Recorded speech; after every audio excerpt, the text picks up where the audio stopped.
Bien, amigos, seguimos en Redes y Poder. Gracias por acompañarnos y seguirnos en este programa en vivo, como todas las noches. Estamos con la congresista de Fuerza Popular, Úrsula Letona. Dejamos una pregunta picando en la secuencia anterior. ¿Dónde está a estas alturas Keiko Fujimori? Úrsula. Bueno, justo vengo de una reunión de trabajo que hemos sostenido hoy en la tarde. Keiko está trabajando con el partido, ejerciendo el liderazgo que le corresponde como presidenta del partido.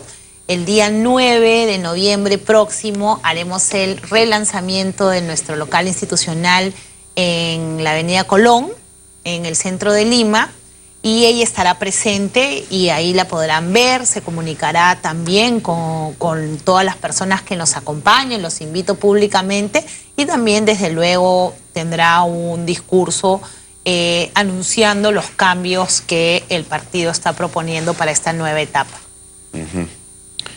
El luto terminó ya pasó.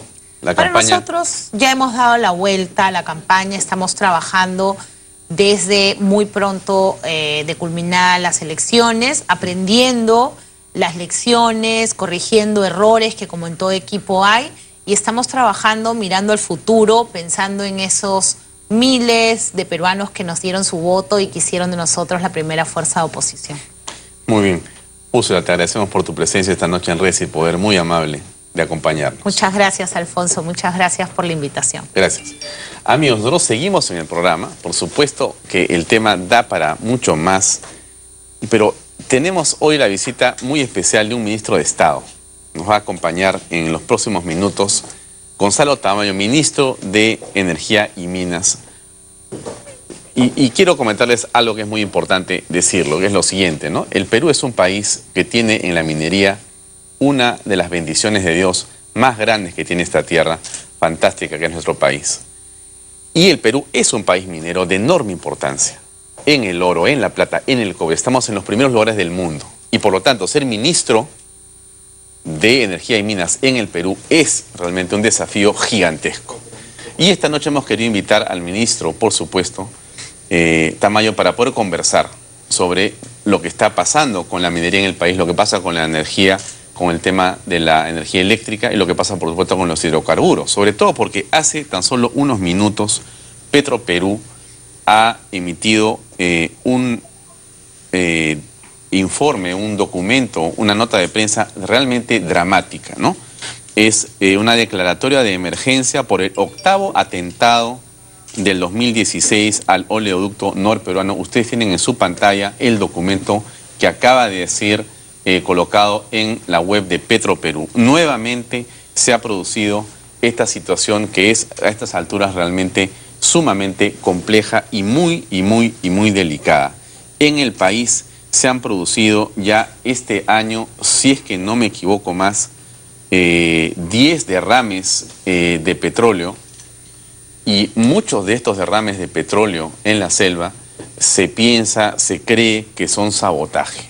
De hecho, hay una situación en la Marañón que en estos momentos es de extremada, digamos, preocupación. Hay una cierta contaminación histórica ahí, pero hay una situación de mucha tensión. Estamos, como les digo a ustedes, con el ministro Gonzalo Tamayo, que nos acompaña gentilmente esta noche en Redes y Poder. Ministro, buenas noches. Gracias por acompañarnos. No, gracias, Alfonso, a ti.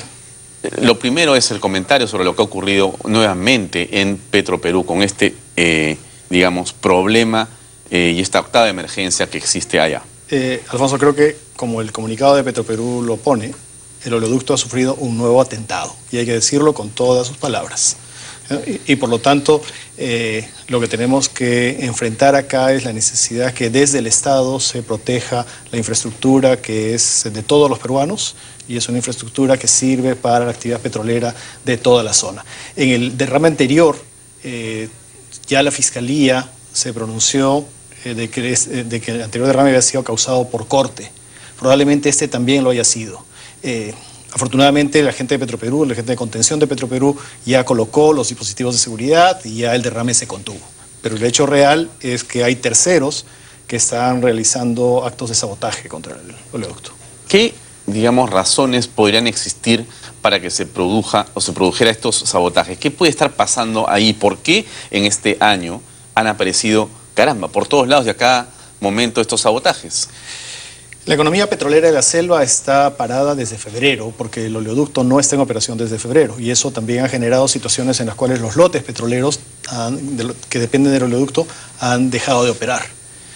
Por lo tanto, la liquidez que existe en la zona, muchos de ella depende del nivel de contratación, los contratistas, la participación de la población, ha servido como un, yo diría, lamentable caldo de cultivo para estas conductas delictuosas de terceros que lo que buscan es generar situaciones de remediación ambiental que se convierten en fuente de trabajo. ¿Qué va a ocurrir con el cierre del Marañón? ¿Qué cosa va a hacer el ministerio que usted dirige? En el tema de lo que me compete en el ministerio, lo que estamos buscando es que desde el esquema que tiene Petroperú, con una situación de mejora del relacionamiento con las comunidades a través de un programa que se denomina Guardianes del Oleoducto, se reencauce la relación de la empresa con las comunidades. Esa relación nosotros la hemos encontrado muy deteriorada y la empresa no ha estado preparada para manejarse con su entorno. Y eso ha generado también situaciones donde, sobre la base de algunos pasivos ambientales que tú has mencionado, surjan intereses políticos de corto plazo, surjan conductas que buscan, yo diría, alterar reclamos legítimos de las comunidades.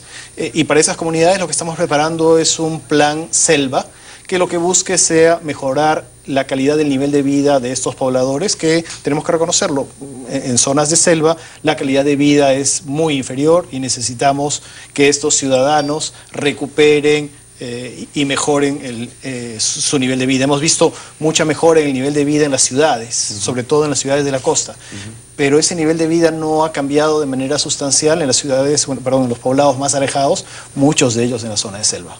Si la señal de ATV+ y ATV llega, por supuesto, al Marañón, deben estar viéndonos los peruanos que han hecho el cierre.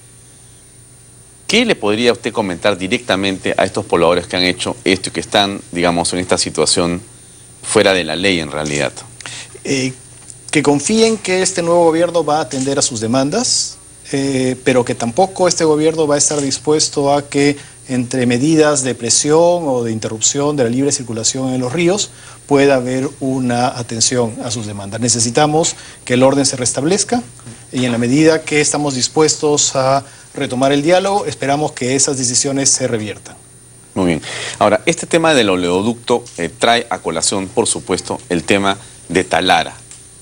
Digamos, el reflotamiento de esta enorme refinería, y la pregunta que se hace seguramente quien nos ve por televisión es ¿por qué se invierten una cantidad enorme de recursos cuando todavía ni siquiera podemos reparar y tener un oleoducto, ni siquiera en uso pleno, y tampoco que esté funcionando con lo poco que se puede transportar de petróleo? ¿Cuál es el comentario oficial de esto?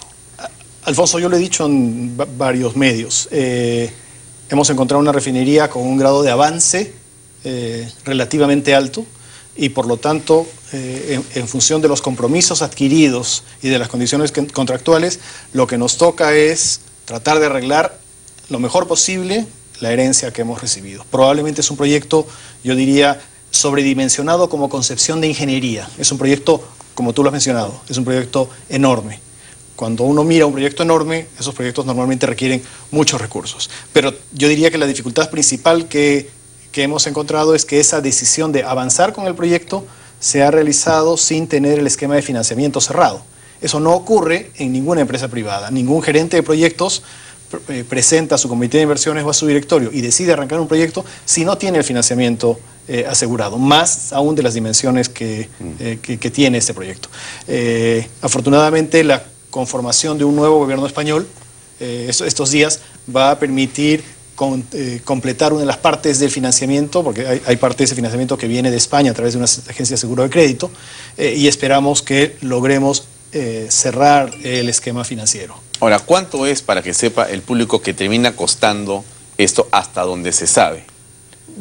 Mira, estamos hablando de una cantidad bastante grande. El presidente de Petroperú, Augusto Bertel, como parte del encargo que tiene junto con un nuevo directorio, que es prácticamente un directorio que está al nivel de los mejores directorios de empresas privadas, ha dado la cifra que tiene que ver con la refinería, con la unidad de craqueo, con las instalaciones auxiliares, y los números son, digamos, bastante grandes. Bastante grandes. Miles de millones Correcto. de dólares. Alfonso, pero lo principal es que hemos encontrado el proyecto en una situación Claro, de el costo no vendido retorno. es demasiado, ya no se puede dar marcha atrás en realidad, no se puede dar marcha atrás, eso hay que terminarlo. Esa es una discusión que hemos tenido en el gabinete. Entonces, sobre el estado de lo que hemos encontrado, la decisión que se ha tomado es hacer que lo que falta sea lo menos costoso posible. Va a ser difícil, pero en esa tarea estamos involucrados. Antes de pasar a minería, que es el tema realmente interesante e importante, yo quería preguntarle, ministro, ¿qué pasa con el tema energético, de la energía eléctrica, ¿no es cierto?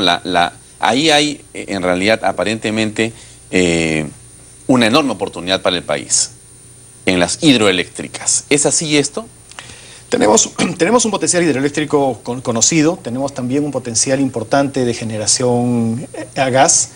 Hoy tenemos una situación en que el nivel de consumo eléctrico, la demanda eléctrica que tenemos es inferior a la cantidad de generación que tenemos instalada, y tenemos una circunstancia en la cual hay mucha inversión que se ha hecho en los últimos años. No tenemos un problema de que nos vaya a faltar electricidad, no tenemos riesgos de apagones, ni mucho menos, eso lo descarto absolutamente. Lo que sí tenemos como condición de mediano plazo es cómo hacemos que esas hidroeléctricas sean viables. Que esas nuevas hidroeléctricas, cómo hacemos que la nueva generación, en base a lo que esperamos sean nuevos anuncios de reservas de gas natural, que van a permitir abastecer el gasoducto sur peruano, permitan que haya una fuente de generación también en la zona de la costa sur.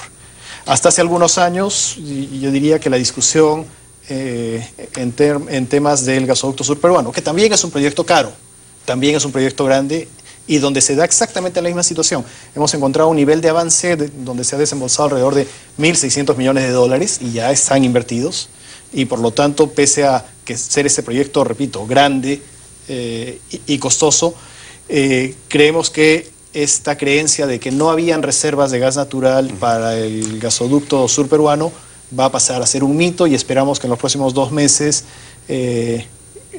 haya noticias sobre nuevos posibles descubrimientos. Estamos optimistas, hay todavía información muy preliminar, pero además, ya desde el punto de vista de lo que está pasando con la propia composición del concesionario, el gasoducto sur peruano, está entrando una nueva empresa, reemplazando una empresa brasileña, a la cual los bancos le han tenido algunas restricciones de financiamiento por razones conocidas. Entonces yo diría que estamos cumpliendo en línea con los objetivos del gobierno del presidente Kuczynski, buscar que haya posibilidades de masificar el gas natural, sobre todo en la zona sur del Perú.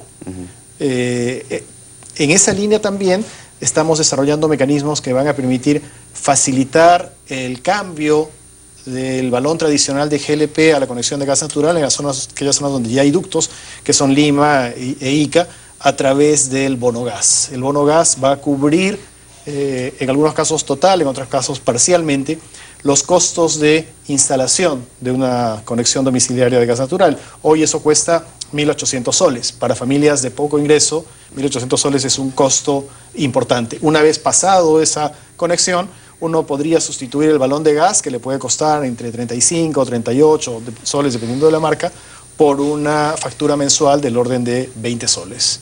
Y lo que estamos buscando es efectivamente que ese ahorro permita beneficiar a las familias.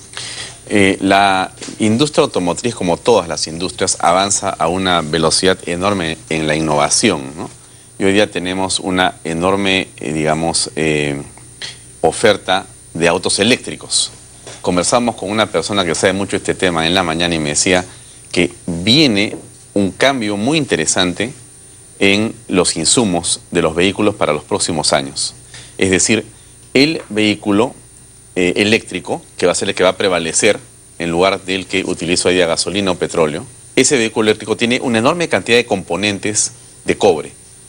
Y el cobre, por lo tanto, va a ser un gran, insumo necesario en los próximos 5 o 10 años. El que tiene cobre va a estar, pues, tapado, ¿no es cierto? Y escuchaba yo esto en la mañana y me vino a la mente, en realidad, Conga y Tía María. Me vinieron a la mente estos dos proyectos. Y entonces yo dije, hoy día que voy a estar con el ministro, quiero preguntarle, bueno, ¿qué se puede hacer? Porque entonces, en realidad, económicamente sí pueden ser viables, económicamente sí puede haber inversión, pero si el Estado no acompaña, es complicado el tema. ¿Qué está pasando, por ejemplo, en estos dos proyectos y qué podría ocurrir con respecto a que se puedan llevar adelante en los próximos meses o años? Alfonso, este año la economía del Perú se ve favorecida por el impulso que le está dando al PBI la entrada en operación de la mina de Las Bambas. Estamos hablando de una mina de clase mundial, también han entrado Cerro Verde y Toromocho, por lo tanto lo que estamos teniendo es un incremento muy importante de la producción de cobre que nos ayuda a que la economía crezca más. Por eso es tan importante que la operación de Las Bambas no se detenga y estamos trabajando en esa línea. Y lo que hay que mirar es cómo progresivamente en los próximos años podemos tener entrada de nuevas operaciones mineras para que continúen proveyendo divisas, para que continúen proveyendo impuestos y obviamente nos ayuden a generar nuevas fuentes de empleo. Tú has mencionado dos proyectos. Conga, en el caso de Cajamarca, el promotor de Conga, la empresa Newmont, ha tomado la decisión de recategorizar el proyecto y diferirlo en el tiempo y reducirle el nivel de prioridad. Es una decisión corporativa que creo que resulta obvia de cara a las circunstancias que ha enfrentado el proyecto. Y por lo tanto, en la medida que la empresa ha tomado esa decisión, el gobierno también encuentra que es nuestra obligación apoyar otros proyectos. Hay algunos proyectos también en la zona como Michiquillay, que va a tener el apoyo del gobierno. La empresa que tiene el proyecto Galeno está interesada en ver la forma de cómo reactivar la operación. Algunas empresas chinas, como la empresa que maneja el proyecto Río Blanco, también está interesada en desarrollar el proyecto. En el caso específico de Tía María, que es hacia donde también dirigiste tu pregunta, el mensaje que le hemos dado al promotor de Tía María es que si tenemos un nuevo gobierno que está dando una nueva forma de relacionamiento con las comunidades y de vinculación de actividades extractivas con la población, esperamos de la empresa también gestos muy claros de cambio en la forma como se relaciona con sus comunidades. ¿Sí? De forma tal que si seguimos haciendo lo mismo, probablemente no vamos a avanzar, y lo que le hemos pedido es que haya un cambio significativo en la forma que se han conducido en relación a ese proyecto. Vamos a avanzar con labores que tienen que ver con mejoras en el Valle del Tambo, abastecimiento de recurso hídrico, actividades de saneamiento, mejoramiento en todo lo que puede ser las condiciones de vida de la zona. Porque existen en activos mineros, si es que no me equivoco, y corríjame, ministro, por favor, cerca de 45.000 millones de dólares en activos mineros, en cerca de 40 proyectos que están, digamos, listos y que necesitan aprobaciones diversas por parte de los entes de gobierno, ¿no? Y ahí lo que es necesario, obviamente, es el acompañamiento del gobierno a la empresa privada, porque la empresa privada no puede hacer las cosas sola si el gobierno no la ayuda y no la acompaña. ¿Cómo va ese relacionamiento con la minería en el campo de estos, digamos, activos mineros que suman tanta cantidad de inversión y que pueden ser la diferencia entre saltar justamente en el PBI y tener más recursos para poder hacer escuelas, hospitales, etcétera? Sí, un objetivo del gobierno es que la inversión minera logre recuperarse hacia el 2018.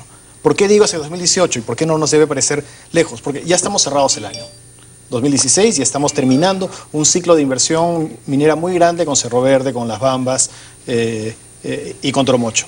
Las decisiones de inversión para el próximo año están prácticamente decididas y no vemos que haya algo de manera significativa. ¿En qué sentido? Estas minas de clase mundial, como las que he mencionado, requieren un tiempo de maduración largo, un tiempo de construcción largo. Entonces, es poco probable que en los próximos 2 años tengamos minas de esa magnitud. Pero lo que sí queremos ver son expansiones que están avanzando. La propia Southern está llevando a cabo expansiones. Hay otros proyectos privados de menor dimensión que los que he mencionado, que también están avanzando y los cuales esperamos algún tipo de noticias positivas. Hay algunos proyectos en cobre o algunos de los que te mencioné en su momento. Creo que también un tema en el que tenemos que trabajar muy, muy duro es en la forma como tenemos que mejorar el trabajo de las mesas de diálogo, que eran la forma como se estaba vinculando el gobierno con la actividad extractiva.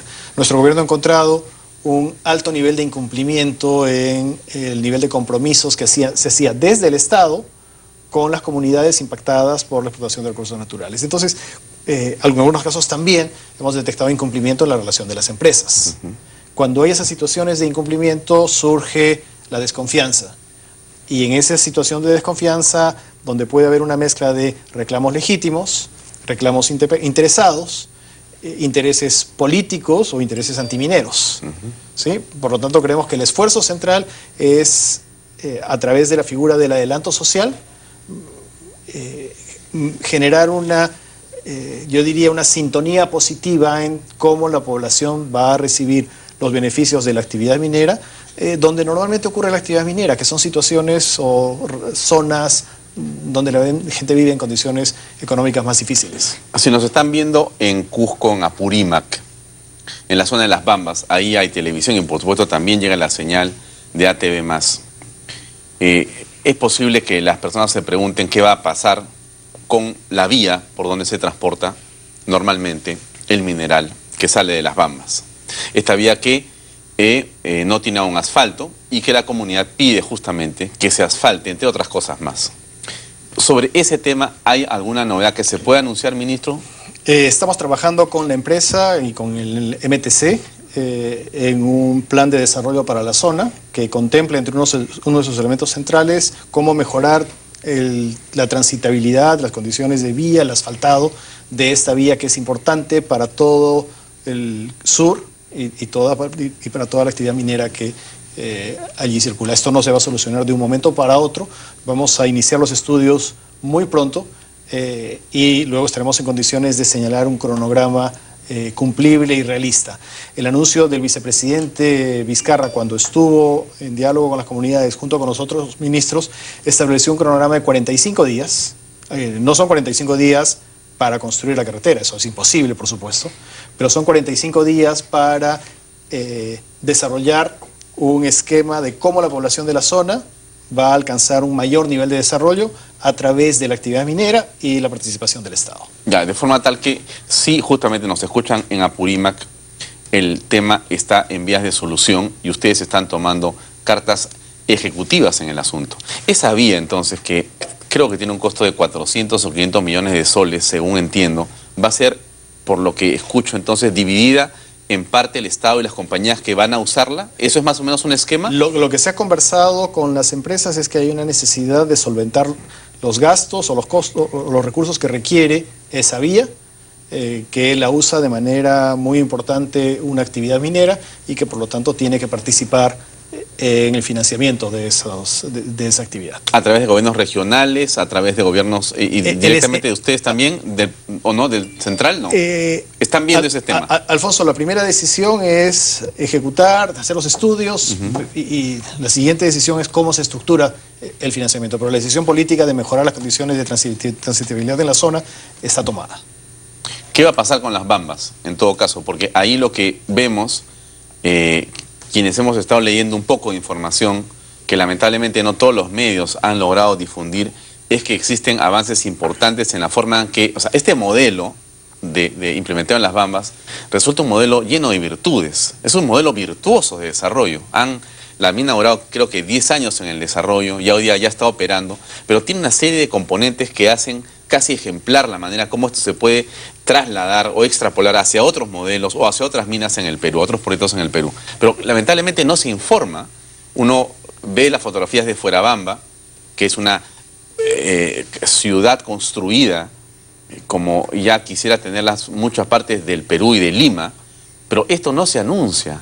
Los colegios, los hospitales, el agua potable, la luz eléctrica que ha proveído la mina, es toda una serie de circunstancias que hacen de este proyecto y ahora de esta mina una cosa realmente importante. ¿Cree, ministro, que ha habido quizá una falta de acompañamiento en la comunicación para justamente poder, de parte del gobierno, decir las cosas buenas que tiene la minería? Estamos hablando de una mina bastante grande, es una inversión bastante grande. ¿La más grande del Perú? de las cosas recientes que se han hecho, puede ser una de las más grandes, ¿sí? En términos de los recursos que ha demandado en el momento más alto de la construcción, en el momento donde se requería más mano de obra, había cerca de 18.000 trabajadores. Una vez que la mina entra en operación, ese número se reduce significativamente. Por lo tanto, lo que estamos viendo también es cómo se ha desacelerado el nivel de actividad en la zona, porque una cosa es que la población esté vinculada directa o indirectamente a 18.000 o 15.000 personas que demandan comida, servicios, transporte, alojamiento, etcétera, etcétera, para luego pasar a un nivel de operación más pequeño. Entonces, esa situación ha generado insatisfacción en algunas zonas, porque tal vez los esquemas de provisión de modos alternativos de desarrollo o de solución económica no han sido del todo satisfechos. El otro tema tiene que ver con que en el caso de las Bambas hay un ingreso que viene de la actividad, digamos, del contrato de las Bambas que se transfiere a las municipalidades y que eso permite desarrollar obras, canalizado fundamentalmente a la labor de los alcaldes. Pero el gran problema que tenemos es la sensación de que el Estado ha incumplido el nivel de compromisos que se había realizado. Entonces, yo diría, yo creo que era muy difícil que el Estado difunda los beneficios del proyecto, más allá del efecto que tiene en el PBI, porque el Estado mismo estaba cojeando en la atención de esas necesidades. Pese a ello, si uno mira qué sucedía con esa zona de Apurímac hace 10 años y qué es lo que sucede hoy, la zona ha sufrido una transformación absolutamente radical, porque estamos hablando de una de las zonas más pobres de Apurímac y que hoy tiene, en algunos casos, condiciones de vida muy, muy superiores. ¿No están un poco, ministro, ustedes en este gobierno pagando los platos rotos de una excesiva oferta del gobierno anterior, que justamente llegó a la zona y ofreció quizá en demasía? Ese es uno de los temas que hemos mencionado desde el principio, ¿no? Porque para apoyar el desarrollo de la mina y solucionar algunos de los conflictos hubo un nivel de ofrecimientos bastante grande que lamentablemente no han sido cumplidos. Puede ser que incluso algunos de ellos tengan que ser diferidos en el tiempo. Queremos estructurar estos ofrecimientos en un esquema dentro de los planes de desarrollo de la zona, dentro de los planes de desarrollo concertado de manera conjunta con los alcaldes. Algunos temas que, por ejemplo, tenemos que enfatizar: electrificación rural. Tenemos que seguir trabajando con esquemas de electrificación rural. Tenemos que seguir mejorando las condiciones de agua y saneamiento de esta población. La atención de los servicios de salud, ¿no? Porque son demandas reales que hay que atender. Tremendo desafío, porque esa zona es una de las zonas que, a pesar del crecimiento, ha tenido en el trimestre pasado 266% de crecimiento. Es en el Perú una de las regiones con mayor crecimiento per cápita. Es impresionante. El salto de Apurímac es un salto virtuoso como nunca ha habido, creo que en una provincia en el país. Sí, porque estamos hablando de un proyecto de gran magnitud, es una mina de clase mundial. Entonces, la entrada en operación de esta mina, poner en valor esos recursos naturales, nos confirma que el Perú es un país minero y que vamos a seguir siendo un país minero. Y efectivamente la gente que está en la zona, y yo he conversado directamente con algunas de las comunidades que han estado manifestándose y han estado en relación con el vicepresidente Vizcarra, ven en la actividad minera una forma a través de la cual sus hijos van a cambiar radicalmente su situación de vida. Es lamentable que la muerte de un compatriota nos haya alterado y yo diría interrumpido la buena relación en la que se estaba desarrollando el proyecto. Es cierto que hay algunas deficiencias o algunas fallas por la forma como se concibió el proyecto, pero el reto que tenemos es mantener la mina en operación y a la vez atender las necesidades de la población. Muy bien, ministro, muy amable por su presencia esta noche en Redes y Poder. Muchas gracias. A ti, Alfonso.